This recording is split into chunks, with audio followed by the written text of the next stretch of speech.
Okay, team, so I just did a video talking about how important it was to have a will. Now I want to answer 3 questions about wills. First question, when do you start talking about a will? Simple answer, as soon as possible.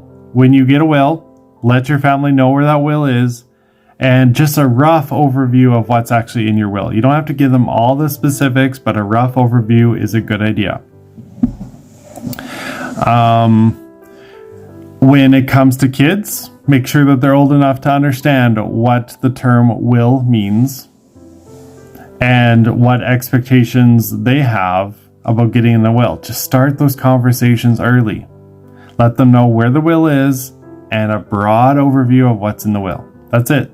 That's all. All right, second question. When do you get a will? Anytime after age 18. Before age 18, you're probably living with your family. You probably don't have enough assets to really worry about giving those up and having big family fights over your stuff. So at the age of 18, though, I do recommend that you get your own will. If you move out of the house before age 18, I recommend that you have a will. And then it can be super simple. It doesn't have to be super complicated. You can honestly give your beneficiary the power of attorney to say, you know what, you decide where these assets go, you divvy it up, you make sure it's good. If it's really important to you and you feel like it's going to cause a fight with your family, then make it specific. Say, for instance, you have a life insurance policy that you want divvied up. Make it specific. Go, okay, I want X amount to go here, I want X amount to go there, and I want X amount to go here.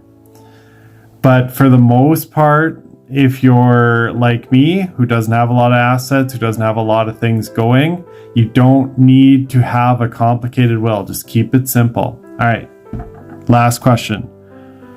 How do you get a will?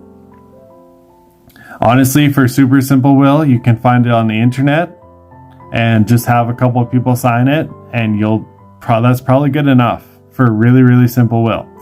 But once you have a family, once you have some kids, once you have some assets built up, then what you may want to do is you may want to go to a lawyer and you may want to actually have a written up will. They're usually not too expensive, but it can save you a lot of hassle in the long run. So like I said in the last video, get a will. This is so important. They're not that expensive and they will save your family a lot of stress when you pass. Get a will, please.